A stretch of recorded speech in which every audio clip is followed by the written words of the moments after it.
Hey guys, tonight we are going to travel back to the 1st century AD to become a firefighter in the sprawling, chaotic, and dangerously flammable city of Rome. Imagine, just for a moment, lying on a straw-stuffed pallet, not in your comfortable bed. Through the thin walls, you can hear the entire city breathing, a colossal beast that never truly sleeps. And in the air, there's always the faintest, ever-present scent of smoke. Your chances of making it to retirement without being crushed by a collapsing building are, let's be honest, not great. But the pay is, well, it's pay. So, before you get comfortable, take a moment to like the video and subscribe, but only if you genuinely enjoy what I do here. As always, I love to see where you're all listening from, so feel free to drop your city or country and the local time in the comments below. Now, dim the lights, maybe turn on a fan for that soft background hum, and let's ease into tonight's journey together. The first thing you notice upon waking isn't a gentle sunrise or the chirping of birds. It's the noise. A deep, relentless murmur that vibrates through the very floor beneath you. You're on the 5th floor of the Insula Felicitas, the tenement of happiness, a name that feels like a cruel joke from the gods. The floor is rough-hewn wood, and your mattress is a coarse sack filled with straw that crackles softly every time you shift. The blanket is a single piece of scratchy, undyed wool that smells faintly of damp and wood smoke. It's not the comforting smell of a campfire, it's the ancient, baked-in aroma of a million cooking fires, a scent that clings to everything in this city. You lie still for a moment, listening. Below you, a family is already arguing, their voices a muffled, angry rhythm. From across the narrow alley, someone is hacking out a cough that sounds deep and wet. And from the street level, 5 stories down, comes the unmistakable rumble of a heavy cart, its wooden wheels groaning against the cobblestones. The sound is illegal. Most wheeled traffic is banned from the city streets during daylight hours to ease congestion, but everyone knows the law is only as strong as the nearest watchman's attention span. You roll onto your side and open your eyes. There's no glass in your window, just a wooden shutter that you keep closed against the night air. A thin sliver of pre-dawn light pushes through a crack, illuminating a universe of dust motes dancing in the gloom. This building, your home, is what houses 90% of Rome's 1 million inhabitants. It's an insula, a tenement block. These structures are the city's solution to overcrowding, build up. The ground floor is usually built of stone or brick, housing shops and workshops, or perhaps wealthier tenants who can afford the relative safety. But as the floors rise, the quality plummets. Your level, near the top, is a rickety cage of timber frame construction, with walls made of wattle and daub, a lattice of wooden strips covered in a mix of wet soil, clay, sand, and straw. It's cheap, it's fast, and it's terrifyingly flammable. You sit up, swinging your legs off the low pallet. The air is cool and thick with the smells of life. The dominant scent is human. Hundreds of people packed into a single structure, with no running water above the ground floor and no central sanitation system. Tucked in the corner of your small room is a clay chamber pot. Later, you'll have the unenviable task of carrying it down 5 flights of stairs to the public latrine, or, if you're feeling lazy and a bit reckless, you could just empty it out the window. It's a common enough practice that walking in the street below feels like a game of chance, hoping you don't get an unwelcome surprise from above. Your landlord, a man you've never met but whose name you curse daily, has assured everyone the building is perfectly safe. He probably lives in a nice stone villa on the Esquiline Hill, which is a bit like a billionaire telling you not to worry about the stock market. This ever-present danger is the real reason you're awake. It's a low hum of anxiety that every tenement dweller in Rome shares. Every flicker of an oil lamp, every cooking hearth, every drunkard stumbling home with a torch is a potential catastrophe. Once a fire takes hold of the dry, ancient wood of one insula, it can leap across the narrow alley to the next, and the next, creating a firestorm that can consume entire districts. You've seen it happen. Everyone has. A distant red glow on the horizon one night, a neighborhood of ash and weeping families the next morning. Historians still argue whether the upper floors of these tenements were built so poorly out of pure greed from landlords, or if it was simply the only way to build quickly enough for Rome's exploding population. Looking at the cracked plaster and the warped beam above your head, you suspect the answer is a healthy, depressing mix of both. You stand and stretch, your joints popping in the quiet room. It's time to face the day. The thought of spending another moment in this wooden tinderbox is exhausting. You need a change. You need a job that offers something more than the constant, gnawing fear of being burned. Alive in your sleep. An idea has been forming in your mind for weeks, an idea born from watching the city's watchmen, the Vigiles, marching in their nightly patrols.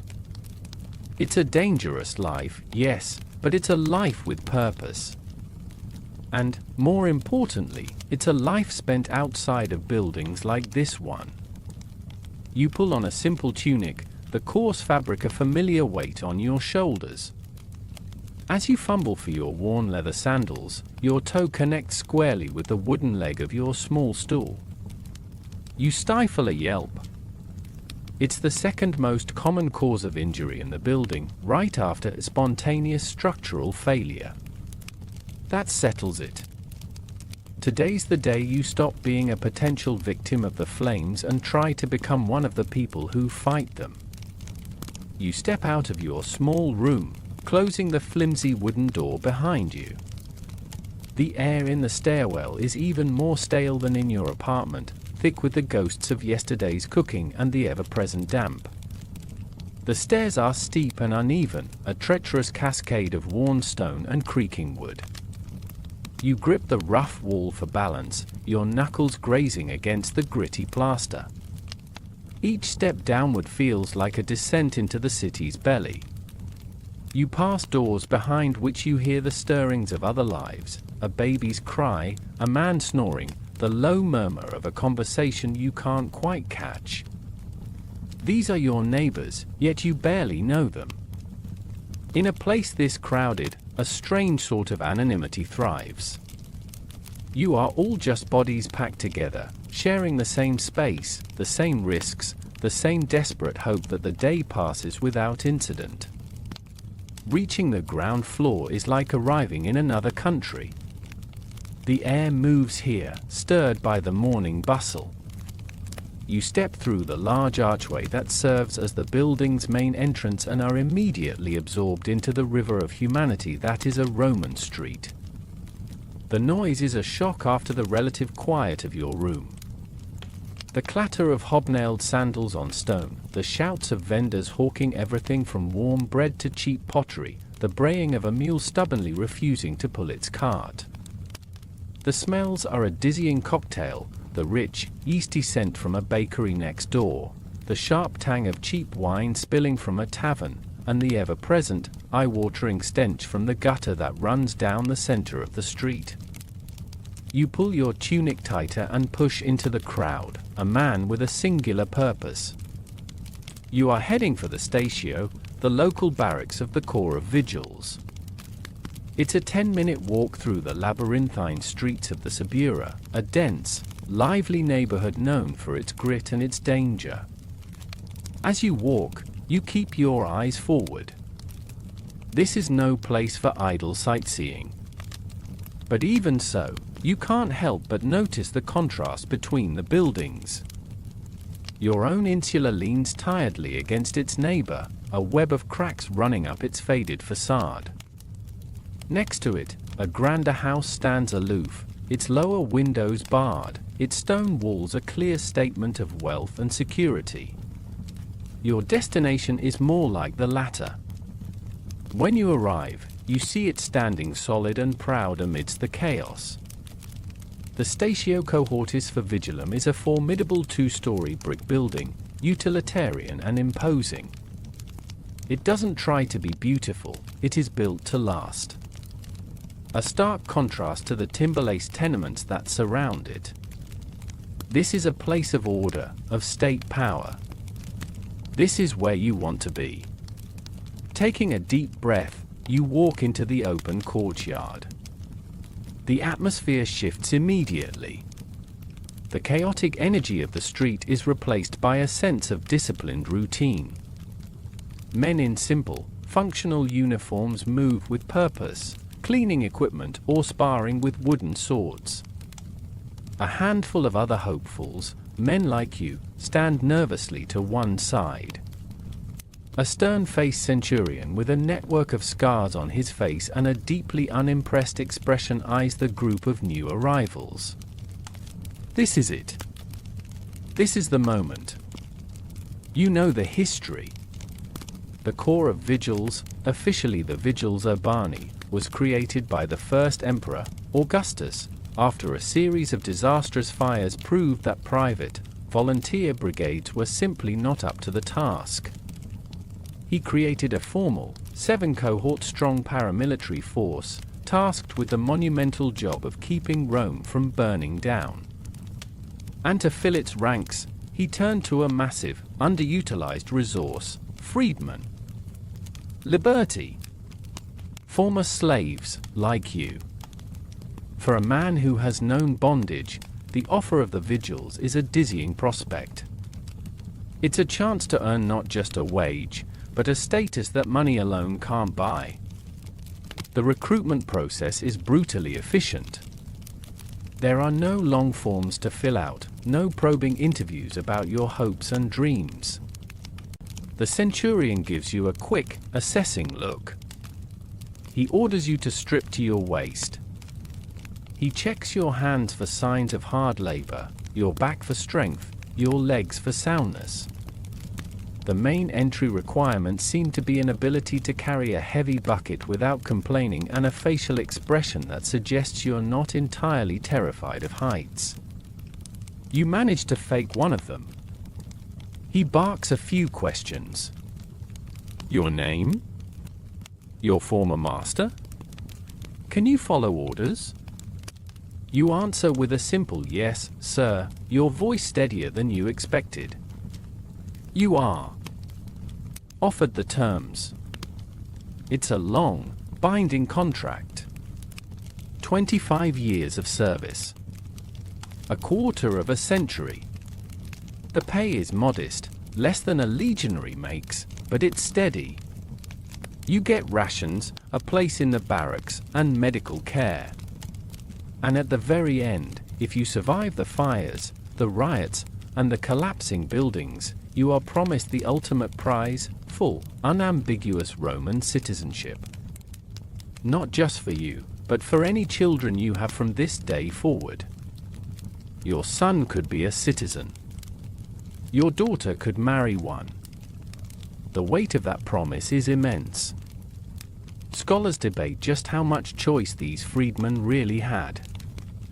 Was it a noble opportunity for advancement, or was it a way for the state to press gang a desperate but capable workforce into a job nobody else wanted? Standing here, shivering slightly in the morning air, you don't have time for the academic argument.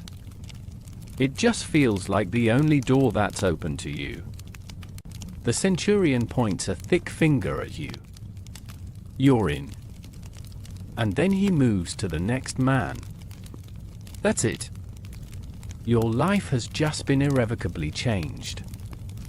A few moments later, you stand with a small group of other successful recruits and take the sacramentum, the sacred oath.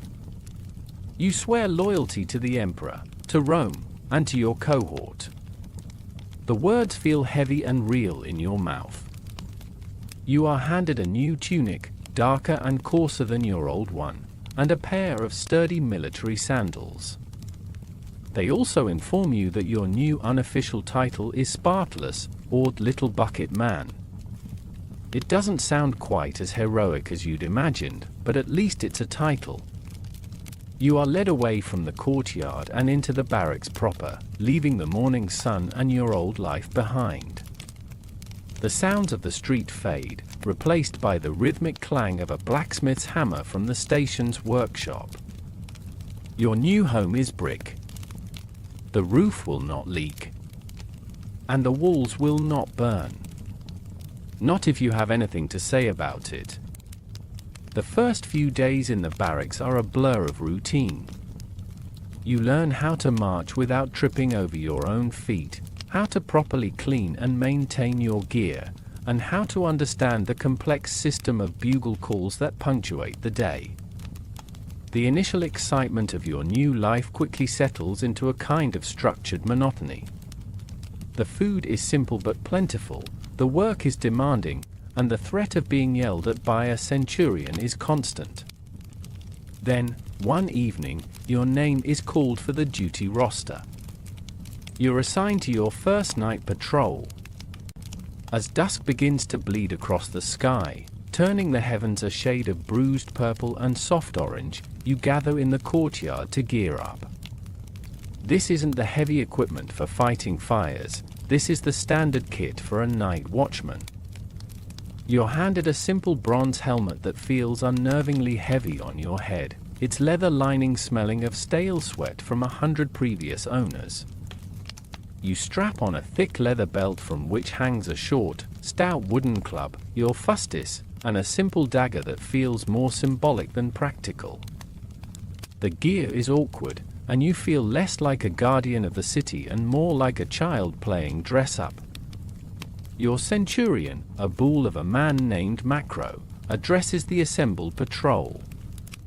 He has a voice like grinding stones and an encyclopedic knowledge of every rule you could possibly break. He reminds you of your duty, his words sharp and clipped in the cooling air. He points to a large map painted on the wall of the barracks, a sprawling diagram of the city's 14 administrative regions, a system created by the great Augustus himself. The fourth cohort, he barks, tapping the map with a wooden stick, is responsible for Region 12, the Piscina Publica, and Region 5, the Esquili.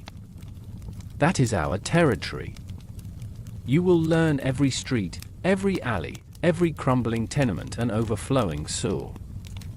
You look at the vast area he indicated, a huge slice of a massive city. You're not even sure you can be responsible for watering a plant, but you nod along enthusiastically, trying to look competent. With a final inspection, the gates of the statio are opened, and your patrol marches out into the falling night. The moment you leave the security of the barracks, the world changes. The daytime clamor of commerce and conversation has faded, replaced by a quieter, more secretive set of sounds. The respectable citizens are barring their doors, while the city's nocturnal population begins to stir. Flickering oil lamps appear in windows, casting long, dancing shadows that turn familiar streets into alien landscapes. Your patrol of 8 men moves in a tight, disciplined formation, your hobnailed sandals ringing out in unison on the stone pavers. The sound is meant to be a comfort to the sleeping citizens and a warning to anyone with ill intent. This is the reality of your new job, a truth you grasp within the first hour. It is, fundamentally, a walk. A very long, very slow, very deliberate walk. You are the eyes and ears of a slumbering Rome. Your primary task, the one that hums beneath every other duty, is fire prevention. You are a walking, breathing fire detector. You scan the rooftops for stray sparks from a chimney.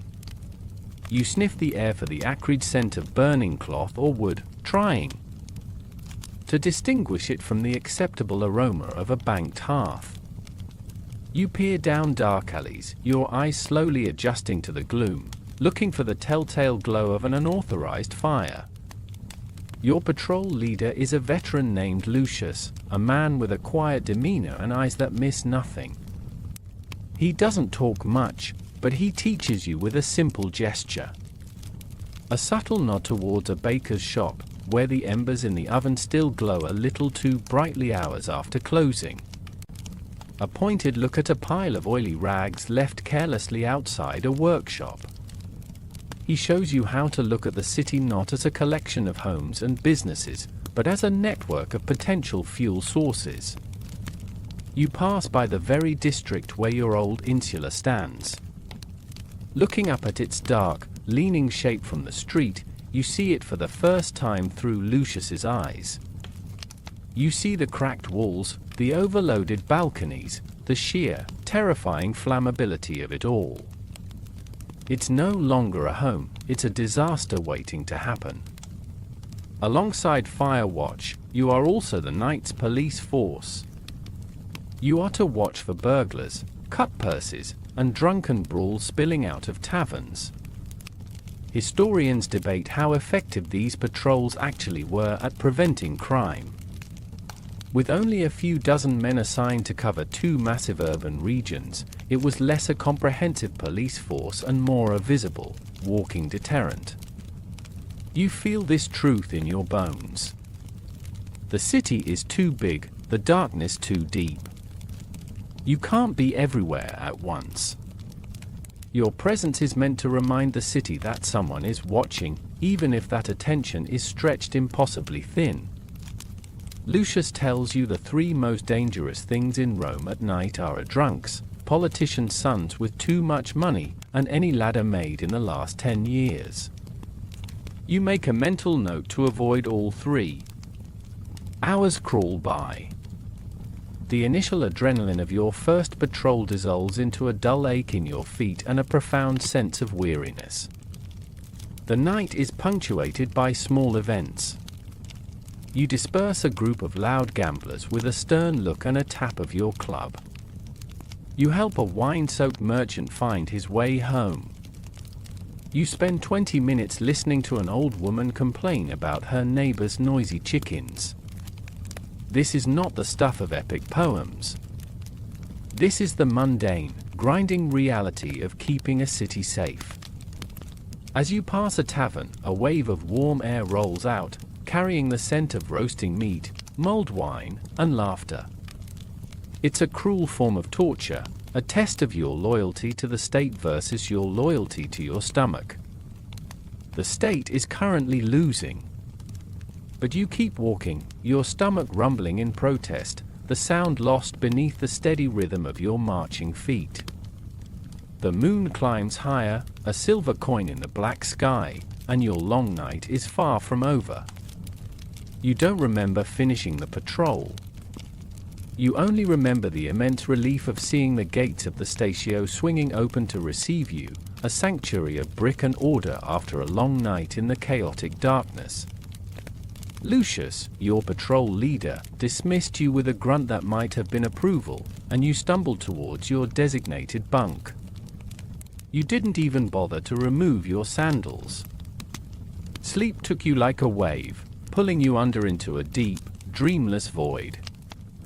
It feels like only moments later that you are wrenched back to consciousness by the sound that now governs your life, the piercing blast of a bugle horn. It's the wake-up call, a sound that slices through the morning mist and tolerates no argument. You groan and sit up, every muscle in your body protesting. Your feet, in particular, feel like they've been beaten with hammers.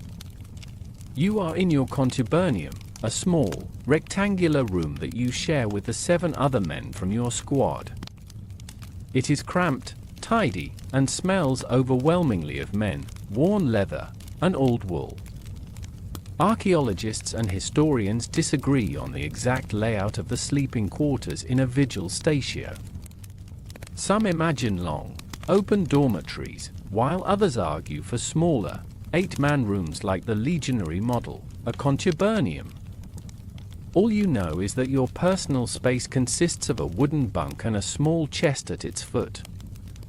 It's not much, but it's yours. The routine is immediate and unforgiving. There is no time for quiet contemplation. You join the other men, shuffling out into the cool morning air of the courtyard. The first stop is a long stone trough filled with shockingly cold water. This is the morning wash. It's less of a relaxing bath and more of a brief, personal drowning designed to jolt every last trace of sleep from your body. You splash the icy water on your face, gasp, and feel marginally more human. Then it's back to the room to pull on your day tunic and ensure your small living space is in perfect order. An unkempt bunk could earn you a reprimand or, worse, extra cleaning duties. Once you're deemed presentable, you join the river of men flowing towards the mess hall. This is the part of the day you've been looking forward to since the moment the bugle sounded. The barracks is more than just a dormitory, it's a self-contained world. You've already seen the central courtyard for drills, the armory, and the ever-busy workshop, the fabrica, where blacksmiths and carpenters repair the tools of your trade. There's even a small, quiet shrine, the sacrarium, which houses the cohort's sacred standards and an Imperial eagle, reminding everyone that this is a military unit, bound by honor and religious duty to the Emperor. But right now, your devotion is aimed squarely at the mess hall. You file in, grab a wooden bowl and a cup, and get in line. The food, provided by the state's grain dole known as the annona, is the definition of simple. This morning's meal is a thick, steaming porridge called pools. It has the consistency of wet cement and a flavor that can only be described as grain-colored. On the side, you're given a chunk of dense, dark bread and a handful of wrinkled olives. But the porridge is hot, it fills your stomach, and it's free. By the standards of your old life in the insula, this is a 5-star meal. To drink, you fill your cup with posca, the standard beverage for soldiers and working men. It's a sharp, acidic mixture of vinegar and water, surprisingly refreshing and good for killing any questionable bacteria in the water supply. You find a spot on a long wooden bench next to your squad mates. This is where the real life of the barracks happens. The food is just fuel, the camaraderie is the nourishment. Lucius is there, methodically eating his porridge without a word. 2 other recruits are comparing the sizes of their blisters. Another, a cheerful man from Gaul named Titus, is trying to trade his olive ration for an extra piece of bread. It's the barracks equivalent of high finance, a complex web of transactions based entirely on who is most sick of eating porridge that day. You sit and eat, listening to the quiet grumbling and gentle jokes. You don't say much, but you feel a part of it.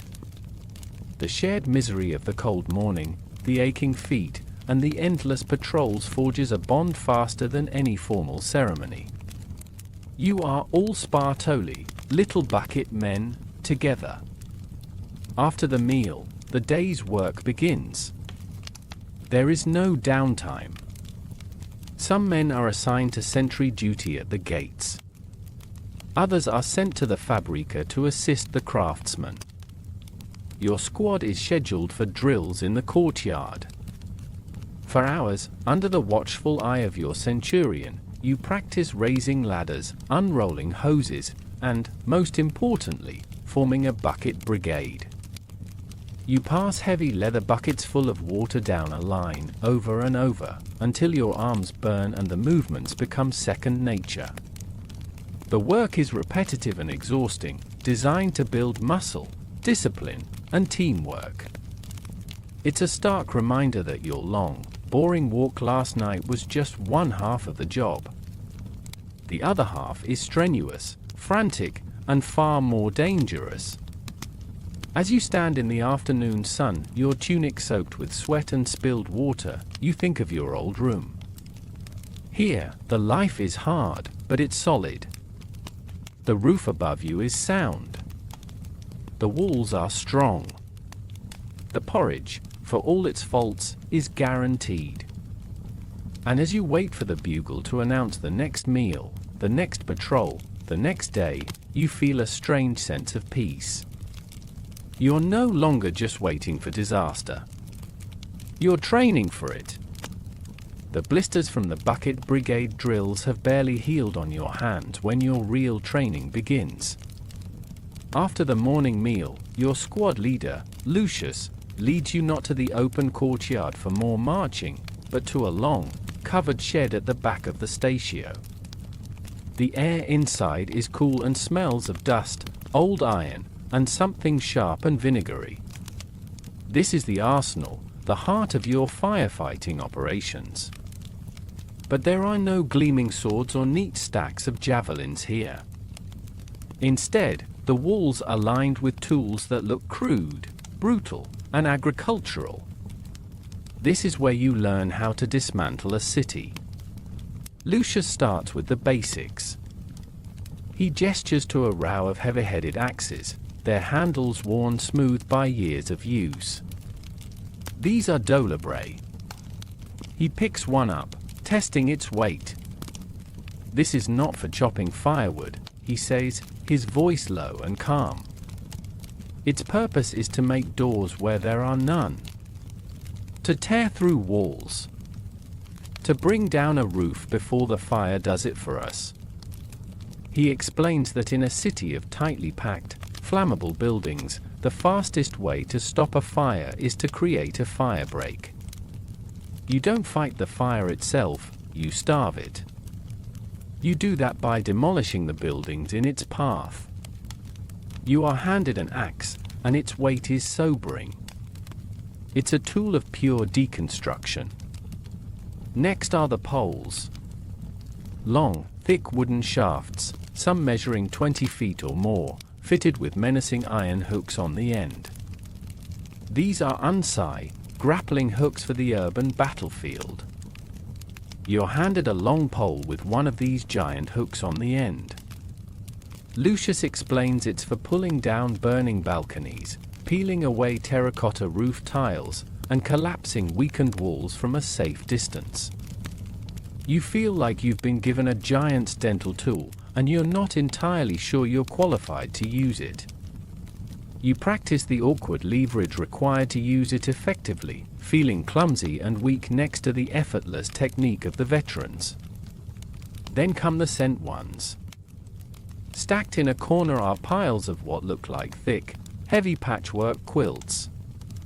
But as you get closer, that sharp, vinegary smell you first noticed hits you with full force.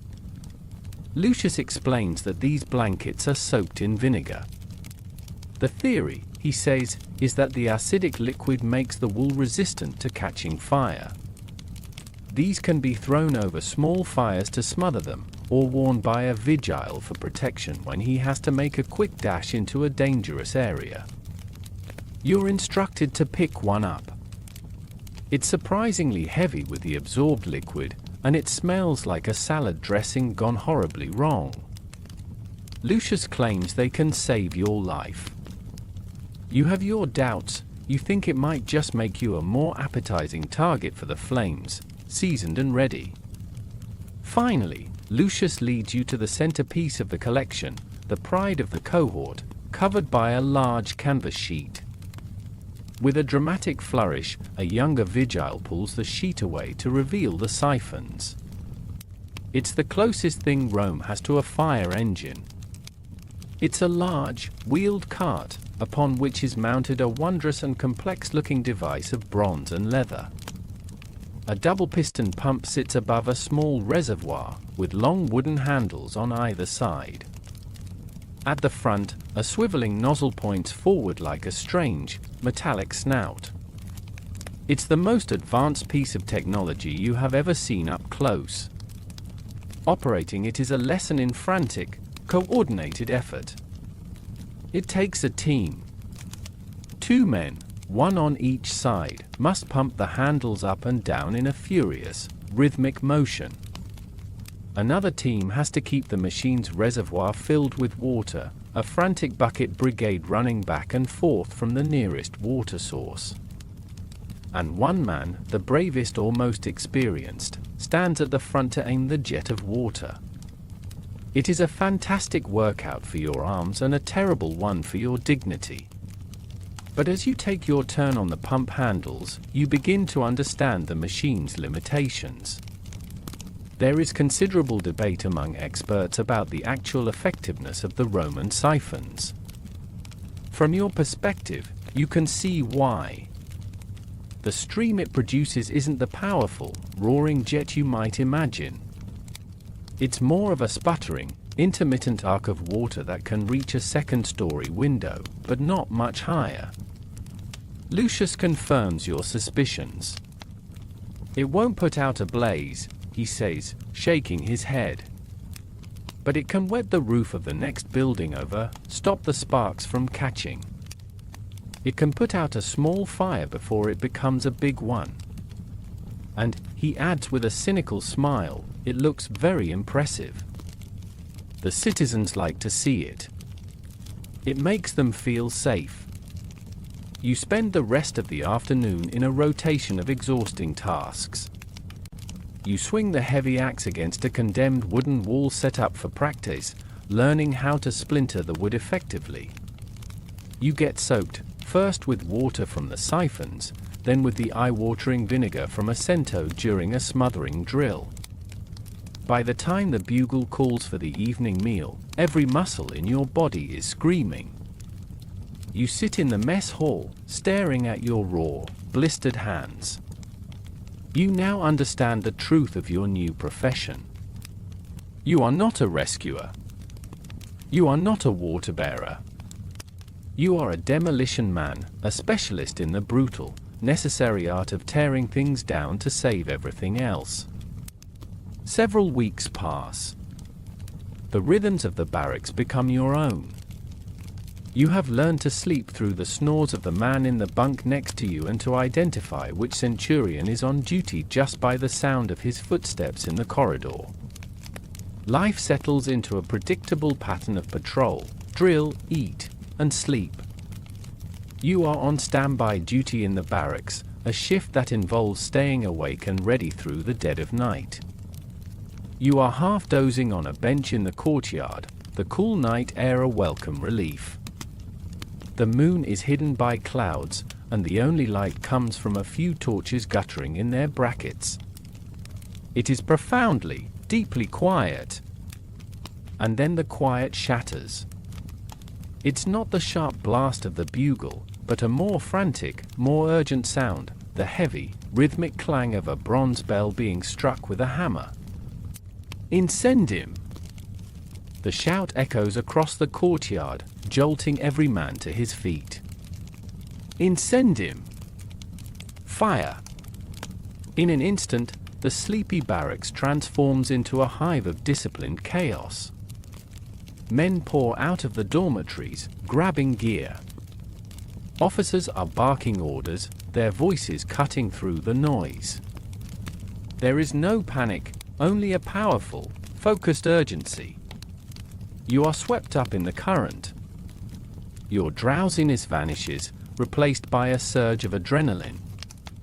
You grab your helmet, your fingers fumbling with the chin strap.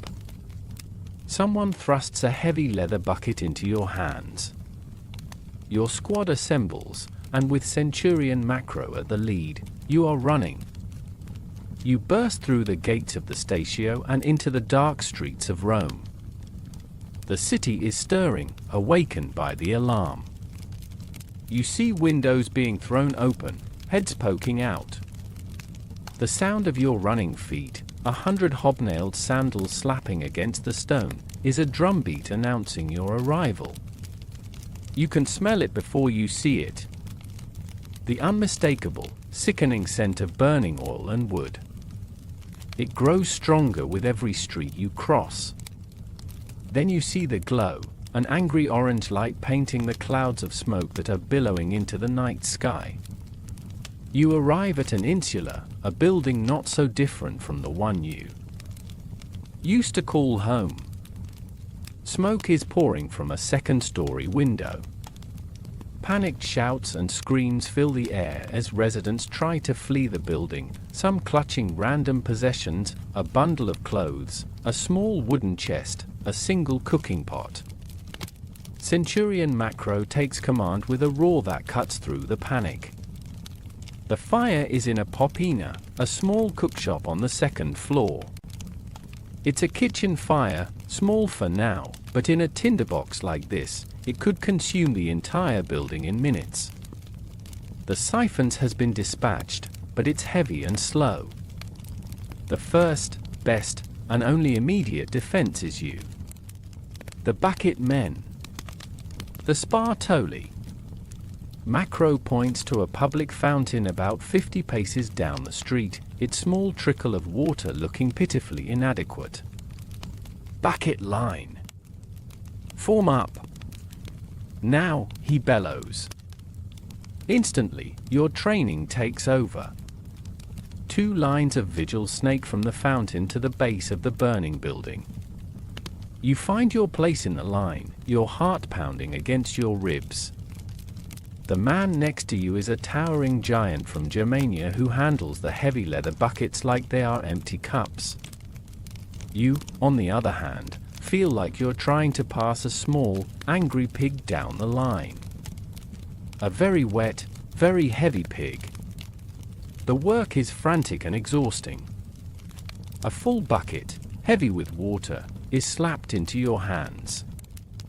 You pivot, thrust it at the man next to you, and turn back just as another one arrives. The empty buckets are tossed to the parallel line and sent back to the fountain to be refilled. It's the drill from the courtyard, but 1,000 times faster, 1,000 times more important. Your arms and back begin to scream in protest. The air is thick with smoke that stings your eyes and rasps in your throat. You cough, spit, and wait for the next bucket. While your brigade supplies the water, you see Lucius lead a small, disciplined team into the building's entrance. They carry axes and vinegar-soaked scent ones. You hear a loud crash as they smash down the door to the burning kitchen. Through the smoke, you can see them working, not as heroes in a story, but as grim professionals. They aren't there to save the kitchen, it's already lost. They are there to save the building. They soak the walls, tear down burning curtains, and smother the flames with the heavy, wet blankets. There's a running debate on how much civilians were expected to help during a fire. Some sources suggest they were legally required to assist, while others imply they mostly panicked and got in the way. Looking around, you see both theories are true. A few of the building's male residents have formed their own ragged line, helping your efforts. But most are just shouting, or trying to drag a large, ornate couch through a doorway that is clearly too small.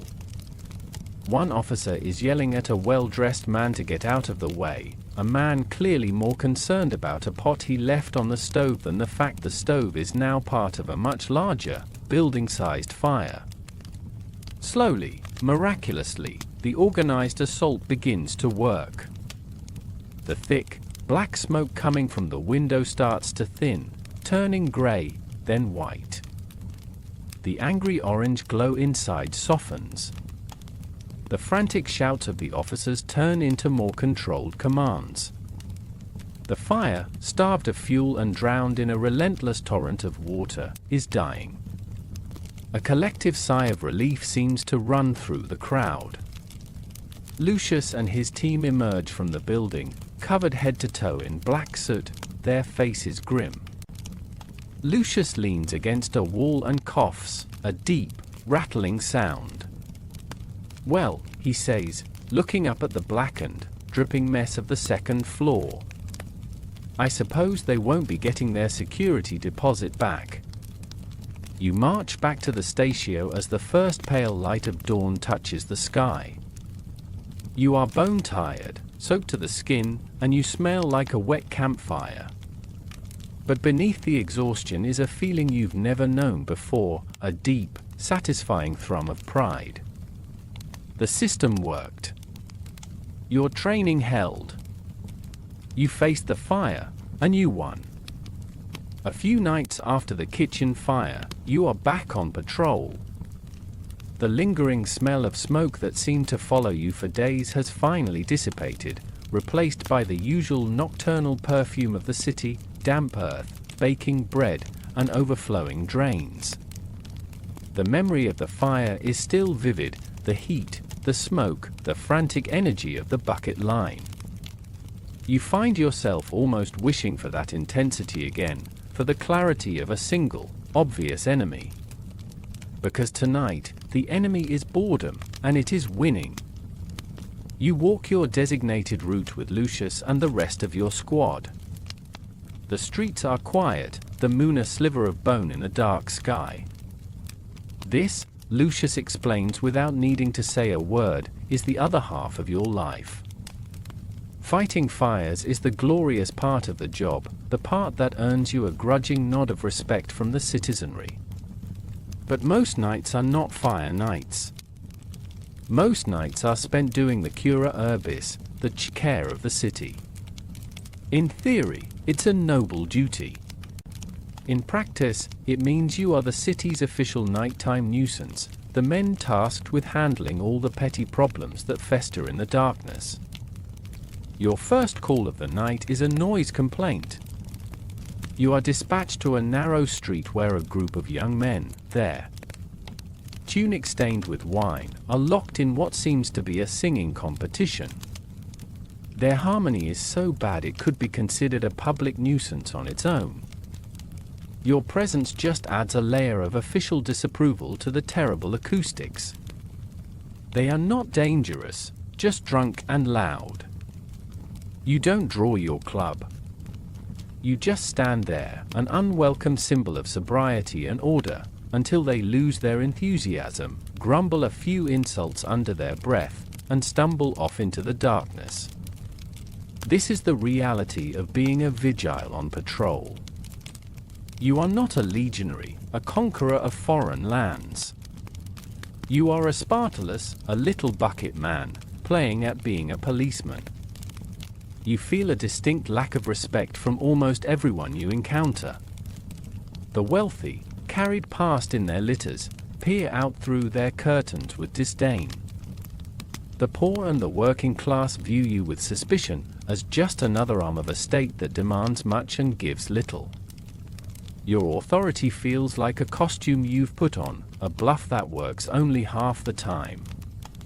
Historians have long debated the precise jurisdiction and level of authority the Vigiles had in policing matters.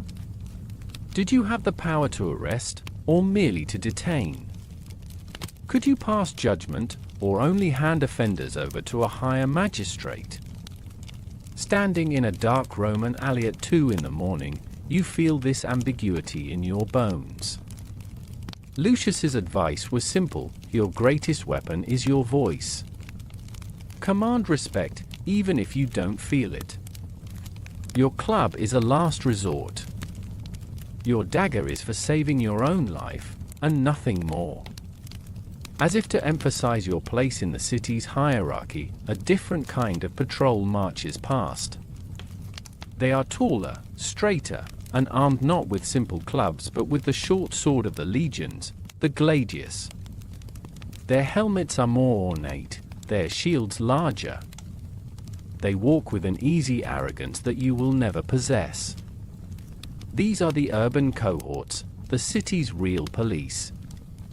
They answer to the city prefect and handle the serious threats, riots, political assassinations, organized crime.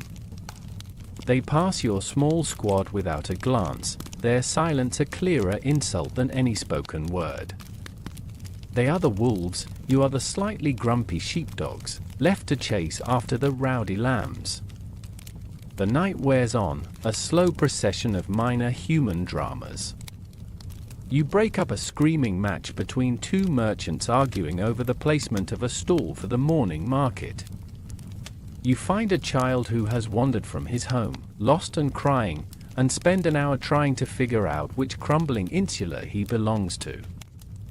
This is not what you imagined when you took the oath. Then, you encounter a more serious situation. In the deep shadows behind a public fountain, you find a figure huddled against the cold stone. It's a young man, no older than 20, his clothes ragged, his eyes wide with terror. He has the look of a runaway. Lucius asks him a few quiet questions. The man's story tumbles out: a brutal master, a desperate flight to the anonymity of the big city. The law is absolute. As a runaway slave, he is property, and he must be returned. This is the part of the job no one warns you about. You, a freedman, who has known the sting of bondage, are now an agent of that very system. There is a cold, sinking feeling in your stomach as you lead the young man away. There is no violence. Lucius is not a cruel man, he is a professional, and this is the law. You take the captive back to the statio, where he will be held in a cell until his master is found and pays a fee for his return. As you walk, a wealthy senator's litter, carried by 8 slaves, sweeps past. The curtains are drawn, hiding the powerful man inside. Lucius watches it go and mutters, so low that only you can hear, "The real criminals get carried through the streets. We just catch the hungry ones." You return to the barracks as the sky begins to lighten. You are not physically tired like you were after the fire. This is a different kind of exhaustion, a weariness that settles deep in your spirit. The adrenaline of fighting flames was clean, simple. This is messy. You have learned that a night without a fire is not necessarily a quiet night. It is just a different kind of difficult, with a different kind of darkness. The sour taste of the previous night's work, the grim task of catching that runaway slave, lingers in your mind. The job of a vigile, you are learning, is a strange mix of heart-pounding terror, mind-numbing boredom, and moments of moral compromise that sit heavy in your gut. It is during a rare moment of quiet downtime, a few nights later, that you begin to understand why your corps even exists. You are sitting on a bench in a quiet corner of the barracks, mending a tear in your tunic. Lucius is nearby, along with a few other veterans, sharing a jug of cheap, watered-down wine they procured from a grateful tavern owner. You and a few other new recruits listen quietly, soaking in their stories. The conversation turns to the old days, the time before the divine Augustus brought order to the city, the chaotic final days of the Republic. An old, wiry watchman named Cassius, a man who claims to have been one of the very first Vigiles recruited, takes a long sip of wine and begins a story. "You think the landlords are greedy now," he says, his voice a gravelly whisper. "You have no idea. Before us, there was no public fire service. There were only private brigades. And the most famous, the most feared, belonged to a man named Marcus Licinius Crassus. The name is legendary. Crassus, the richest man in Rome, a member of the first triumvirate with Julius Caesar and Pompey the Great. You knew he was wealthy, but you never knew how he built that wealth." Cassius leans forward, the flickering lamplight carving deep shadows onto his face. Crassus, he explains, didn't just own property. He owned a fire brigade. An army of 500 men, builders, architects, and slaves trained to fight fires. A force better equipped than we are today. But they didn't work for the city. They worked only for him. He describes the scene. A fire breaks out in a crowded neighborhood, an insula just like the one you grew up in. The residents panic, throwing what little water they have, their efforts completely useless against the growing blaze. And then, through the smoke and chaos, Crassus would arrive. Not in a uniform, but in a fine toga, flanked by his agents. He wouldn't give a single order to fight the fire. Instead, he would calmly approach the frantic owner of the burning building. As the man's home and life's work were turning to ash, Crassus would make him an offer to buy the property, on the spot, for a pittance, maybe a quarter of its real value. One of the young recruits lets out a low whistle.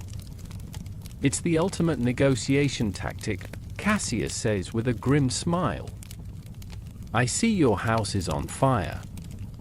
Might I interest you in a rock-bottom buyout offer? It's hard to haggle when your roof is about to collapse. If the desperate owner agreed, Crassus's private brigade would spring into action with terrifying efficiency, dousing the flames and saving what was now his building. If the owner refused, Crassus and his men would simply stand back and watch it burn to the ground. He would often make the same offer to the owners of the neighboring buildings, which were now threatened by the spreading flames. He bought entire blocks of the city this way, acquiring property at bargain prices from terrified owners, then using his team of builders to erect new, larger tenements and charge higher rents.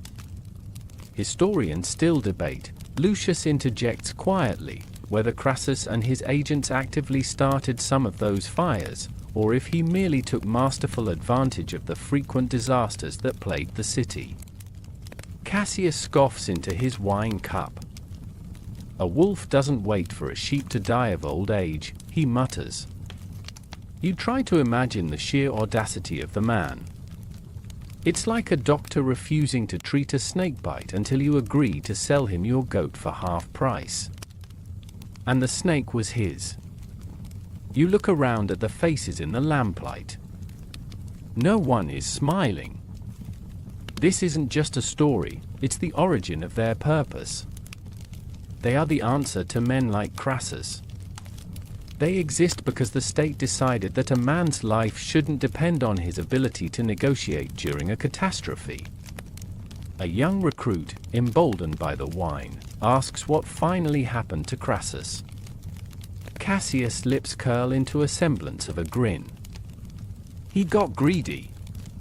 Went east to fight the Parthians, looking for military glory to match his wealth. They captured him and, so the story goes, they poured molten gold down his throat.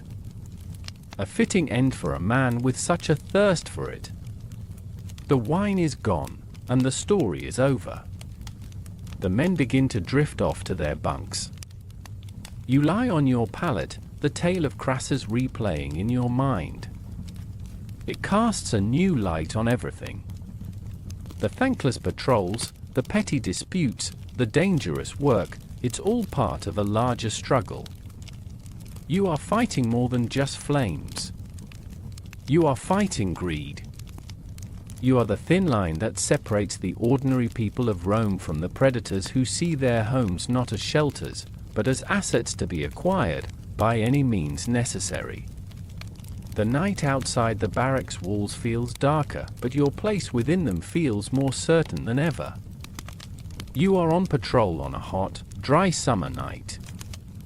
A relentless wind, the kind that feels like the hot breath of a furnace, has been blowing since sunset, rattling shutters and carrying dust through the narrow streets. Lucius is tense, his eyes constantly scanning the rooftops.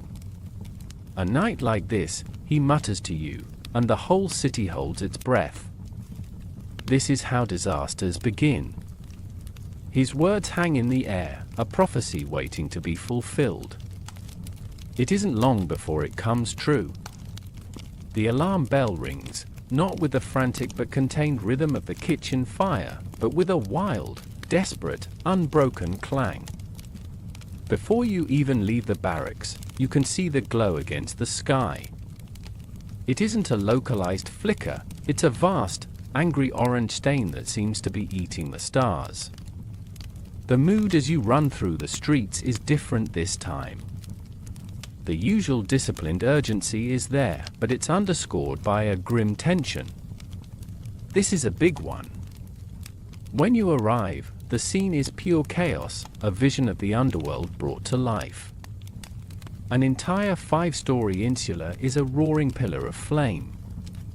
The fire is a living thing, a monstrous beast that howls and crackles, its voice a deafening roar that drowns out the screams of the people below. The heat is a physical blow, pushing you back, so intense it feels like your skin is cooking even from 100 paces away. The wind, Lucius's cursed wind, is catching the embers and sparks, a blizzard of fire, and flinging them onto the roofs of the adjacent buildings. Centurion Macro wastes no time looking at the engulfed building. It is already a funeral pyre, a lost cause. He points to the building directly downwind, a slightly smaller tenement whose residents are already in a full-blown panic. That one, he roars above the fire's fury. That's the target. We create the firebreak here. Axe squads, with me. Bring it down. This is it. The brutal reality of your training. You are not a firefighter. You are a demolition man. Your squad, axes in hand, runs towards the threatened building. You plunge into the entrance, into a scene of frantic escape. People are trying to save belongings, weeping, shouting. You have no time for compassion. You shove them towards the exit, your voice hoarse. Out! Get out! The building is coming down. As you heard a panicked resident out the door, he's trying to drag a large, particularly ugly statue of some household god. Lucius, right behind you, doesn't miss a beat. Leave it, he shouts. The fire will improve it. Then, the work begins. You spread out on the ground floor, your squad taking positions by the main structural supports, thick wooden beams that are the building's skeleton. And you begin to swing. The heavy dolabra feels alive in your hands. The first impact against the wood sends a jarring shock up your arms. Then you swing again, and again, a destructive, rhythmic dance. Chips of wood fly.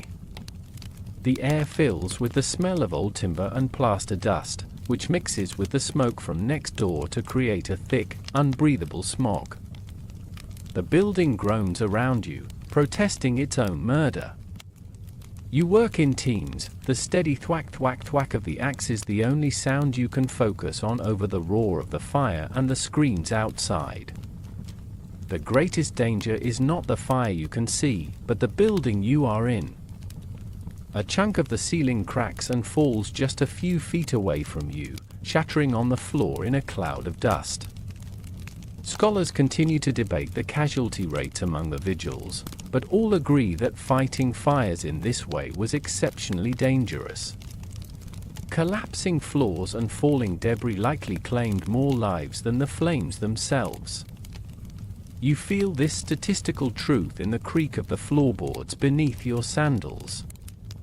You pause for a moment, leaning on your axe, your lungs on fire. You are drenched in sweat, covered head to toe in a thick paste of soot and grime. Titus, the cheerful Gaul, is working beside you. He stops, wipes his brow with the back of a filthy arm, and offers you a grim, breathless smile.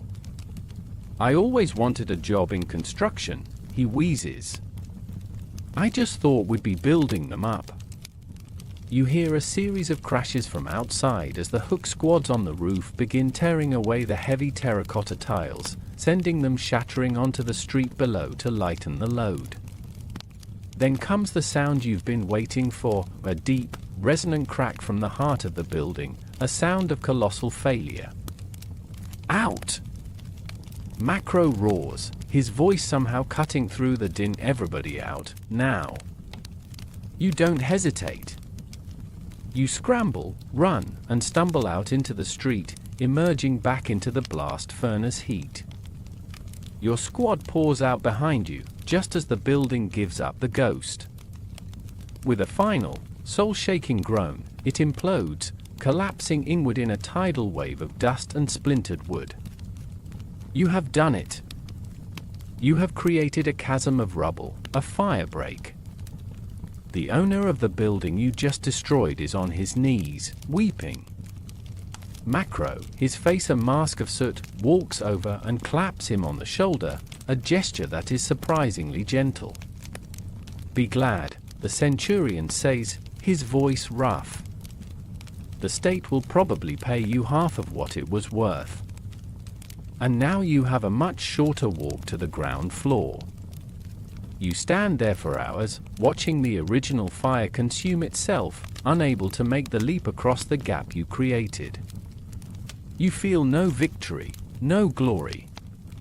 Just the bone-deep, hollowed-out exhaustion that comes after a necessary act of brutal creation. The sun rises on a scene of devastation. In the pale, unforgiving light of morning, the work of the fire and the work of your axe appear even more stark. A huge, blackened wound has been torn in the fabric of the city. The air, for miles around, smells of cold smoke and wet ash. Your cohort is still on site, standing a weary guard over the smoldering ruins, preventing looters and ensuring that no hidden embers reignite. The adrenaline of the night has long since evaporated, leaving behind a profound, aching exhaustion that settles deep in your bones. Residents of the destroyed buildings, their faces blank with shock, wander the edges of the debris field, trying to comprehend the totality of their loss. Around mid-morning, a different kind of presence arrives. A small procession of officials in spotless white togas, escorted by several lictors bearing their ceremonial bundles of rods and axes, makes its way through the crowd. They move with an air of authority that makes even your hardened centurion stand a little straighter. At their head is a man in his 50s, his face stern and aristocratic, his gaze sweeping over the scene with an appraising eye. Lucius, standing beside you, murmurs under his breath, "The prefect is here." This is the Praefectus Vigilum, the prefect of the watch. He is not a career firefighter who rose through the ranks. He is a high-ranking equestrian, a political appointee who answers directly, and only, to the Emperor himself. His presence here is not just an operational inspection, it is a political act. It is a signal to the entire city that the Emperor is aware, the Emperor is concerned, and the Emperor is in control. The prefect looks at the devastation with the same expression of deep concern a man might have upon discovering a small scratch on his third favorite chariot. He's sad it happened, but mostly annoyed about the paperwork it will generate. He doesn't speak to you or the other common watchman. He confers directly with Centurion Macro, who provides a crisp, formal report of the night's events. You watch the exchange from a distance, and a new, cynical understanding begins to dawn on you. All your work, the risk, the sweat, the brutal demolition, is not just a municipal service. It is a vital piece of Imperial propaganda. Augustus created the Vigiles not just to save buildings, but to save his own reputation. A city that burns is a city that blames its ruler. A city that is saved, however brutally, is a city that thanks him. Your cohort's victory over the flames will be presented as the Emperor's victory. Your effectiveness is a direct reflection of his benevolent care, his cura, for the common people. Debates among historians continue over whether this public concern was genuine compassion for the plight of the poor, or simply pragmatic politics to prevent the unrest that could destabilize a reign. Watching the prefect's assistant already taking meticulous notes, you have a pretty good idea which side of that debate you're on. The report will read beautifully: the fire was fierce, the Vigiles were brave, and the Emperor's divine wisdom guided their hands. You're fairly certain the Emperor was sleeping soundly on silk pillows in his palace on the Palatine Hill, but it's good to know he was there in spirit, guiding your acts. The story of Crassus comes back to you. He used fires for personal, financial profit. The Emperor, you realize, uses firefighting for political profit. The end result for the weeping family staring at the rubble of their home is the same, but the branding is much better. The state, not a private tycoon, is now the ultimate authority in disaster. You are simply the instrument that allows the Emperor to be portrayed as the city's protector. When you are finally relieved and march back to the statio, weary and caked in filth, you notice a change. The citizens on the street, who usually ignore you or watch you with suspicion, now look at you with something approaching gratitude. Some even call out their thanks. You are, for a day, heroes. The Emperor's heroes. You know the feeling is fleeting, but it warms you more than any brazier. Your real reward is waiting for you at the barracks. An official order from the prefect has been posted. In recognition of your bravery and effort, the entire cohort is granted a day of rest and an extra ration of wine. The Emperor's generosity, purchased with your exhaustion. Titus, the Gaul, throws a grimy arm around your shoulders. Hear that, he says with a wide grin. An extra wine ration. All we had to do was tear down a building and almost get crushed to death. At this rate, we'll be able to afford a whole jug by the time we retire. Later, you sit in the relative quiet of the mess hall, nursing your cup of extra wine. It's better than the usual sour posca, and it goes a long way to soothing your aching muscles. But it tastes of politics. You now see your place in the great, complex machine of Rome. You are a cog, a vital one, in the engine that maintains the Emperor's popularity. Your blisters and your bravery are the ink with which he writes the story of a safe and stable reign. And as you finally stumble to your bunk to fall into a deep, dreamless sleep, you're not sure if that makes you feel proud or just used. In the days following the Great Fire, a new kind of energy grips the city. It's the energy of official reaction. The Emperor, through his prefect, must be seen to be doing something. The ashes are barely cold when a new set of orders comes down to your cohort. The dangerous, heroic work of demolition is over. Now begins the tedious, frustrating, and arguably more important work of prevention. You are assigned to inspection duty. Paired with the ever-calm Lucius, you are handed a wax tablet and a stylus and given a section of the city to survey. Your task is to walk from building to building and document violations of the urban building codes. It is the job of an ancient fire marshal, a task that promises to make you deeply unpopular with every landlord in Rome. As you walk, Lucius quizzes you on the laws you are meant to enforce, laws written on scrolls stored in the city's archives, laws that sound eminently sensible. The rules, established by emperors like Augustus and Nero, are clear. No building shall be higher than 70 Roman feet. There must be a minimum space left between adjacent buildings to prevent the spread of fire. The first 2 floors of any new tenement must be constructed of fire-resistant stone, like the good, solid stone from the quarries at Gabii or Alba. Wooden balconies overhanging the street are forbidden. It all sounds wonderful in theory. Then you arrive at the first insula on your list, and the theory evaporates in the face of grubby, crowded reality.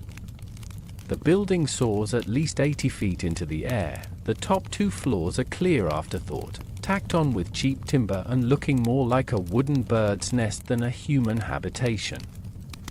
A rickety wooden balcony, sagging ominously, hangs over the street from the 4th floor, laundry already strung across it in defiance of both physics and the law. The landlord, a fleshy man named Scapula whose tunic is stained with wine, meets you at the entrance. He is a waterfall of excuses, flattery, and nervous sweat. He insists the building is as solid as the Temple of Jupiter. You and Lucius begin your inspection. You tap on a wall of the main stairwell. Instead of the dull thud of stone, it returns a hollow, drum-like sound. Timber frame and plaster, far below the legal limit. You press your hand against it, and a shower of dust and what looks disturbingly like a mouse skeleton falls out. Not a good sign. You climb the treacherous stairs, noting every violation. The illegal partition subdividing rooms to cram in more tenants. The braziers used for cooking, placed precariously close to wooden walls. The whole place is a mirror of the tenement you once called home, and you see it now with the critical eye of a professional. It's not a building, it's a stack of kindling, waiting for a spark. It remains a point of contention among scholars just how rigorously these building codes were ever enforced, especially in the poorer districts, Lucius says, as if reading your thoughts. He is meticulously scraping notes onto his wax tablet with the stylus. You are living the answer to that scholarly debate. The laws are a comforting fiction. The reality is this. You have a list of a dozen violations for this building alone. And what will happen? The landlord will be issued a fine, a cost of doing business he will likely pass on to his tenants through higher rent. No one is going to order the building torn down, the city is too desperate for housing. Your inspection feels less like an act of enforcement and more like a carefully staged play for the benefit of the prefect's records. At one point, you gesture to a flimsy, external wooden staircase that has been added to the back of the building. The landlord, Scapula, has the audacity to call it a rustic architectural feature. You mutter that it's a vertical death trap. Lucius, without looking up from his tablet, simply adds it to the list.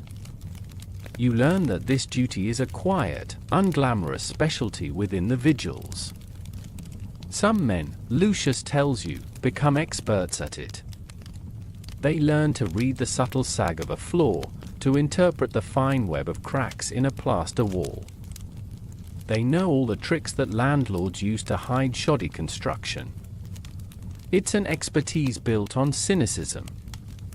At the next building, the landlord isn't nervous, he's furious. He shouts that you are harassing honest businessmen. He argues about the definition of a foot. He claims the illegal 5th floor was a gift from the gods. His blustering is finally cut short when he makes the mistake of offering Lucius a small bag of coins to overlook a few minor details, like the fact that the entire building is leaning 6 degrees to the left. Lucius looks at the pouch of money, then at the man's indignant face. This, Lucius says quietly, will not be enough to pay for their funeral expenses. The man snatches the bribe back, his face purple with rage. As this drama unfolds, you see the faces of the tenants peering from their doorways. They are not looking at you with gratitude. They are looking at you with fear. They don't see you as a protector, they see you as a threat, an agent of a system that might see them evicted and thrown onto the street. You are caught in the middle, a frustrating, impossible position. You finish the day with several tablets filled with violations. You have been lied to, yelled at, and feared. Not a single wall has been made stronger, not a single beam replaced. You have simply contributed to the city's vast archives of ignored information. You return to the barracks with the bitter taste of futility in your mouth, understanding that Rome is built on two sets of laws, the ones written on the scrolls, and the ones people actually live by. After the frustrations of your inspection duty, where you documented 1,000 problems you had no real power to fix, you are almost relieved to be back on a simple night patrol. You think you have the measure of the job now. It is a life balance between two extremes, the sheer terror of a major fire and the grim, thankless work of policing the city's petty sadnesses. You have settled into this rhythm. You are about to discover, however, that the job description has a third, unwritten category, miscellaneous urban absurdity. Because the Vigiles are always out on the streets, equipped with useful tools like ladders, ropes, and hooks, you have become the city's de facto solution for everything else. You are the men who get called when a problem is too strange, too difficult, or too undignified for anyone else to handle. It begins, as it so often does, with a cat. Your patrol is flagged down by a woman in a state of high distress. Her prized cat, a fluffy creature named Princess Flavia or something equally ridiculous, has managed to climb onto the roof of her 3-story apartment building and is now refusing to come down. Lucius hears her plea and lets out a long, weary sigh, the sigh of a man who has done this 100 times before. He gestures to you and Titus. "Get the ladder," he says. Minutes later, you are perched precariously on the slippery, curved terracotta tiles of a Roman roof, trying to coax a terrified animal towards you. The cat just stares, its eyes wide, occasionally letting out a pitiful meow. Finally, after a great deal of gentle whispering and promises you have no intention of keeping, you manage to grab the creature. It thanks you for your trouble by sinking its claws deep into your forearm. As you carefully make your way back down the rickety ladder, the ungrateful baller scratching you all the way, you have a newfound respect for the gladiators who face lions in the arena. At least the lions are honest about their intentions. As you hand the cat back to its weeping owner, you wonder if this is truly the duty of a Roman watchman. It's a matter of some debate whether these odd jobs were an official part of their duties or simply a case of them being the only organized body on the streets at night that anyone could call for help. Lucius seems to operate on a simple philosophy: a happy citizen is one less person complaining to the prefect. And so, you rescue the cat. An hour later, you are faced with a very different problem. The owner of a small wine shop is running through the street, tearing at his hair. A water main has burst in his cellar, and it's rapidly flooding, threatening to ruin dozens of expensive amphorae of imported wine. There is no fire, but it is an emergency of a different sort. Your squad springs into action.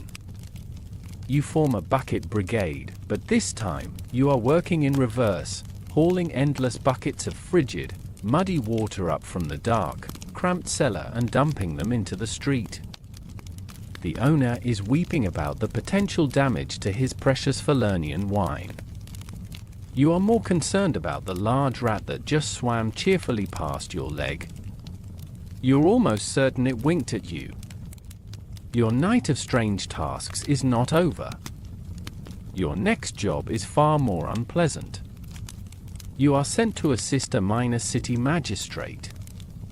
An insulae, one you vaguely remember inspecting weeks ago, has been officially condemned. The landlord has been compensated, and the tenants have been ordered to leave before the structure is torn down. But one family has refused to go. It is a miserable, soul-crushing task. You are not there to reason with them, you are there as muscle. While the magistrate reads the official order, your job is to stand there, looking imposing, as you physically remove the family's meager belongings from the only home they have ever known. They don't fight you, but they weep and curse you, calling you a heartless monster. You feel like a villain, a brute, even though you know the roof of that building could collapse at any moment. You are the grim, uniformed face of their displacement, and the feeling is awful. To cap off the night's bizarre series of events, you are stopped by a merchant who has dropped his keys down a saw grate. After a long-suffering debate among your squad, someone produces a small grappling hook tied to a rope. For the next 20 minutes, you are crouched over a stinking hole in the ground, patiently fishing for a set of bronze keys in the filth of the Roman saw system. When you finally pull them up, they are covered in a thick, slimy substance you would rather not identify. The merchant is overjoyed. You just want to spend the next week washing your hands. You finally return to the barracks, bone-tired but not from any danger or hard-fought battle. In a single shift, you have been a cat rescuer, a plumber's assistant, a reluctant eviction agent, and a glorified locksmith. The job of a Vigile is infinitely stranger than you ever imagined. It's not about glory or authority. It's about being the city's last resort, the solution to its endless, unpredictable, and often ridiculous problems. As you collapse onto your bunk, you're not sure if that's a noble calling or just the universe playing a long, elaborate joke. The absurdity of the previous shift, the cat, the cellar, the keys, becomes a source of dark humor in the barracks. The stories are told and retold, embellished with every telling, a welcome distraction from the harder edges of the job. One evening, during one of these sessions, a young recruit, flushed with wine and bravado, claps you on the back and declares that after the great tenement fire, your squad must be the most experienced firefighters in the whole cohort. The boast hangs in the air for a moment before the old veteran, Cassius, lets out a dry, rasping chuckle. He slowly shakes his head, his eyes distant. "That fire," he says, his voice quiet but cutting through the low chatter of the room. "That was a flickering candle in a breeze. You boys have never seen a real fire." A hush falls over your small group. When Cassius speaks of the old days, everyone listens. He was there at the beginning, a man whose memory is a library of the city's forgotten disasters. "I was younger than any of you," he begins, his gaze fixed on the flickering oil lamp in the center of the table. "A new recruit, still convinced my helmet made me look heroic. It was the year of the consuls Gaius Licanius Bassus and Marcus Licinius Crassus Frugi. You know it as the year 64. The year of the Emperor Nero." He tells you it began on a hot July night, with a strong wind blowing from the southeast. The alarm came not from a residential district, but from the merchant stalls that were built into the circus's outer timber frame, shops packed to the ceiling with the most flammable goods imaginable, oils, perfumes, silks, theatrical props, and cheap wooden furniture. It was the perfect fuel, in the perfect place, on the perfect night for a catastrophe, Cassius says. We responded, of course. My cohort was one of the first on the scene. But we couldn't get close. The wind took the flames and turned the entire length of the circus into a single, roaring furnace within minutes. The heat was like nothing I've ever felt. It melted the lead pipes under the street. He describes how your predecessors, the Vigiles of Nero's time, tried to fight it.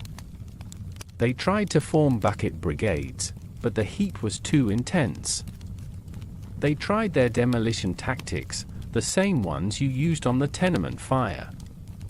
Our grand strategy of demolishing buildings was like trying to stop a flood by throwing stones at it, Cassius says with a humorless smile.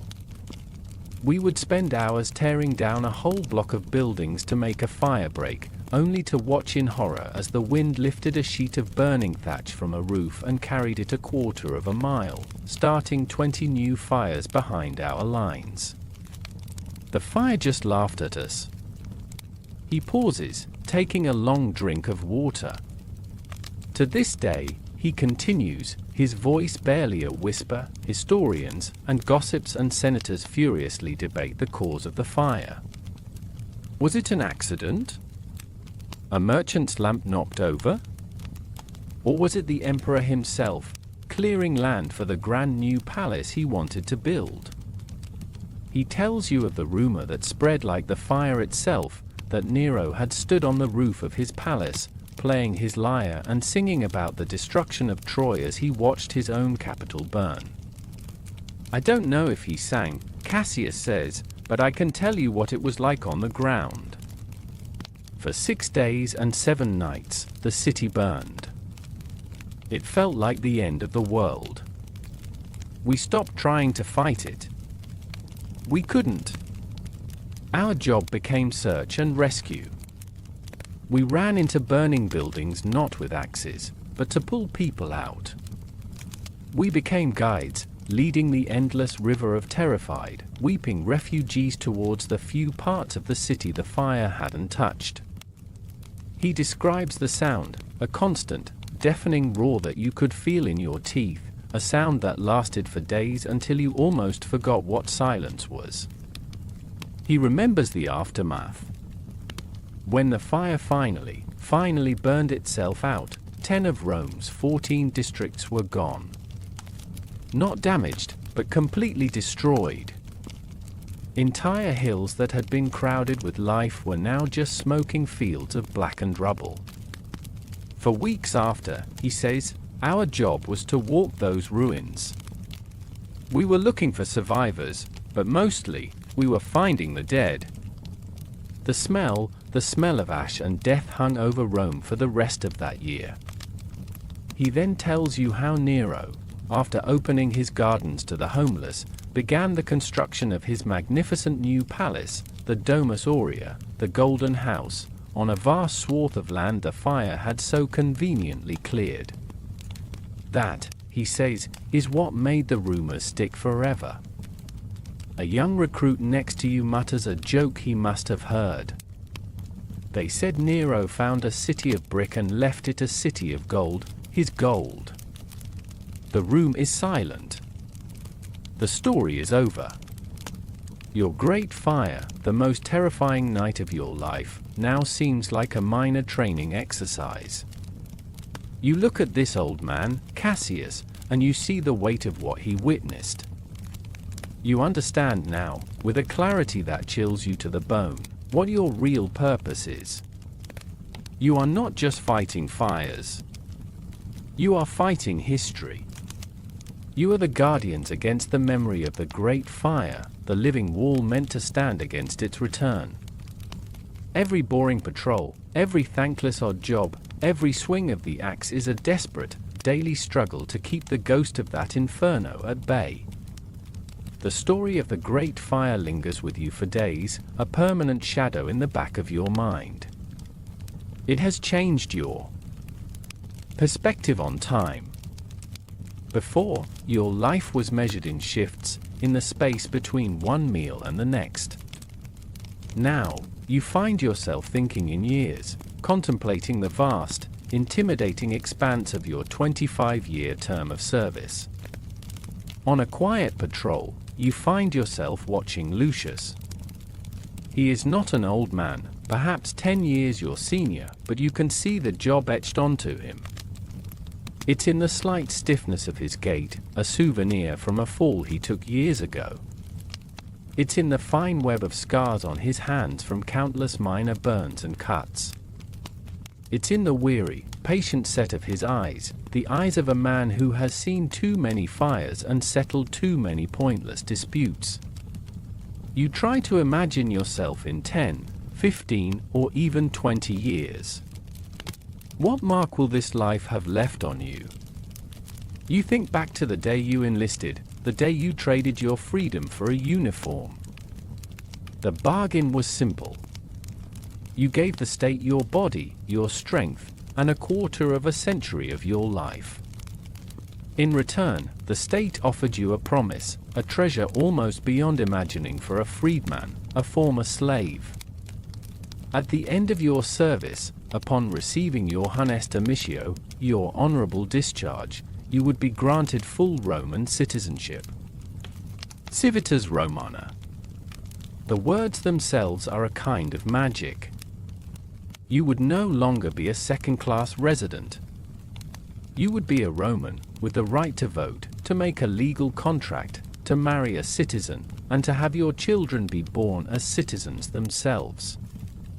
The idea is so powerful it's almost dizzying.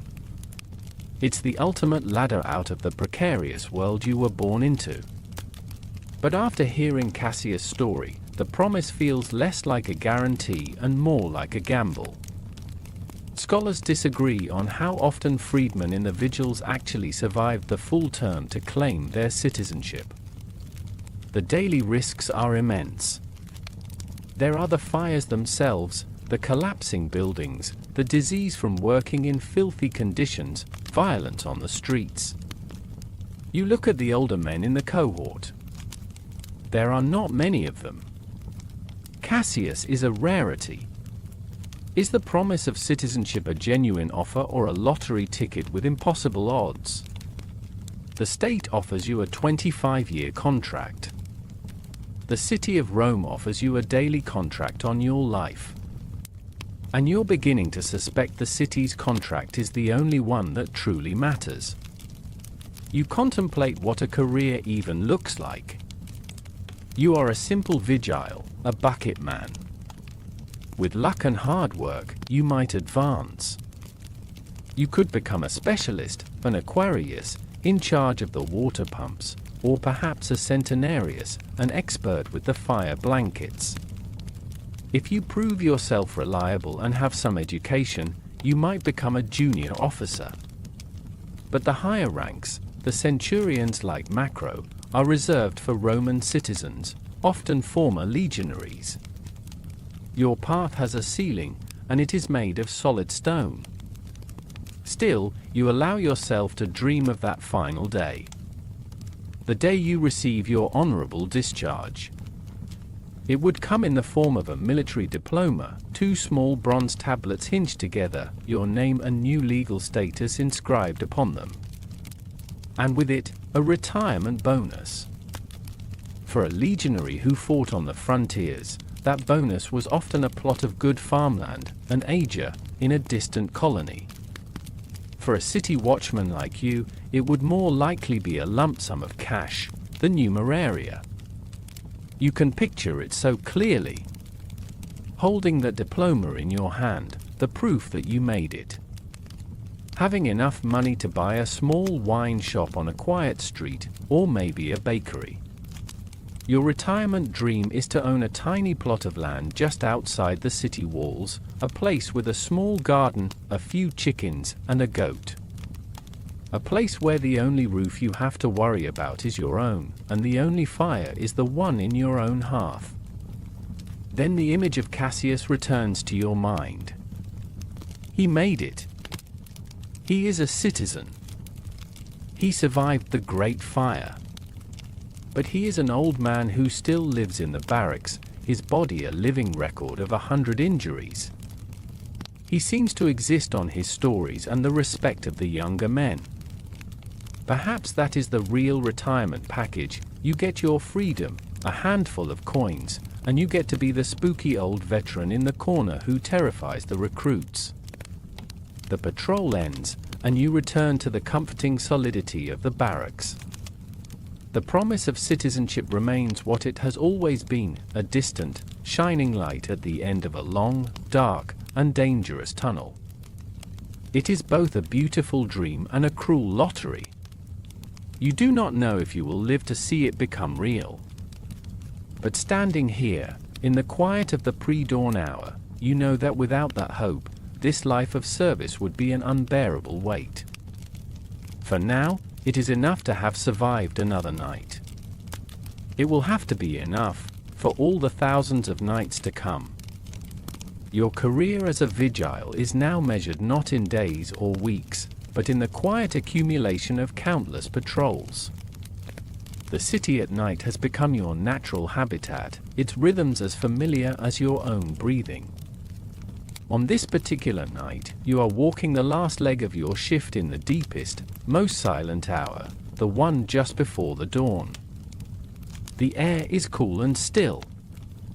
The boisterous drunks have found their way home, the stray dogs have curled up in the alleyways, and even the city's relentless energy seems to be holding its breath. This is the moment of the turn. It is a change you have learned to feel rather than see. The darkness, which a moment ago felt absolute and eternal, softens at the edges. The black sky deepens to a dark, velvety blue in the east. The stars, which had been sharp, brilliant points of light, begin to fade, as if growing weary themselves. This is the moment your long vigil begins to end.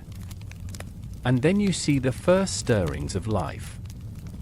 Not from the grand villas of the wealthy, but from the city's working heart. A single light appears in the window of a bakery, a warm, yellow square against the gloom. Soon, the faint, wonderful smell of baking bread drifts through the air, a scent of pure comfort. The baker, a man you now recognize, gives you a tired wave as he slides his first batch of loaves into the hot brick oven. A few streets over, you hear the first metallic clang from a blacksmith's workshop. These are the mattutini, the early risers, whose work begins long before the sun's. Their fires are a risk, and you watch them with a practiced eye, but they are also a sign that the city is returning to itself. The rising sun is your greatest ally. As it begins to climb, its light spills into the streets and alleys, chasing away the deep shadows where danger likes to hide. The threat of an unnoticed fire, the kind that can consume an entire tenement while its residents sleep, recedes with the darkness. An awakened city is its own best watchman. It's impossible to know what an individual Vigile truly felt during these quiet moments, but one can speculate that this daily transition from dark to light held a profound, almost religious significance, a small, personal victory against the forces of chaos and night. You pass an insula that looks much like the one you grew up in, a towering, rickety structure packed with sleeping souls. A lamp flickers on one of the upper floors. A year ago, that sight would have filled you with a familiar, gnawing anxiety. Tonight, you feel only a quiet sense of ownership, of guardianship. You are the reason that light can burn safely. You are the watcher on the walls. The sun continues to rise, a spectacular display of purple and orange and gold. It's a beautiful sight, which is only slightly ruined by the fact that it illuminates all the grime and refuse in the gutters that you hadn't noticed in the dark. The sounds of the city change. The nocturnal quiet is replaced by the clatter of heavy wooden shutters being thrown open. The murmur of conversations begins to drift from windows. You hear the lowing of cattle being driven towards the forum, the squeal of cart wheels, the rhythmic shouts of merchants setting up their stalls for the day. Your shift is ending. You see a senator, clad in a fresh, brilliantly white toga, leaving his villa, looking rested and ready for a day of important speeches. You wonder how he would feel if he knew his peaceful sleep was guaranteed by a handful of exhausted little bucket men who haven't seen their own beds yet. Ahead, you see the familiar, solid gates of your statio. The patrol is over. The city is awakened, for another day at least, it is safe. You march the last few paces, the weariness in your bones a familiar friend. You have done the work. You have kept the watch. And you have survived to see another dawn. And so, your time as a Roman firefighter comes to a gentle close. Your long watch is over, and you can finally return to the safety of the barracks as the sun climbs higher into the morning sky. The sounds of the city, the shouts and the rumbling carts, begin to soften and fade as you pass through the solid gates, leaving the waking world behind you. There is a quiet sense of relief as you unstrap your heavy helmet, the cool air a blessing on your skin. The weight on your shoulders, both real and imagined, begins to lift. You can feel the day's exhaustion settling deep into your bones, a heavy, comfortable weariness that promises a deep and dreamless sleep. There are no more alarms to listen for, no more streets to walk. The only task left is to find your simple bunk in the quiet dark of the dormitory, a safe harbor from the bustling world outside. Let the murmurs of the barracks become a soft, distant hum. Let the darkness behind your eyes be a warm and welcome blanket. There is nothing left to guard, nothing left to watch over. Your duty is done. Now, you can simply rest, drifting down into the quiet, peaceful depths of sleep. Sweet dreams.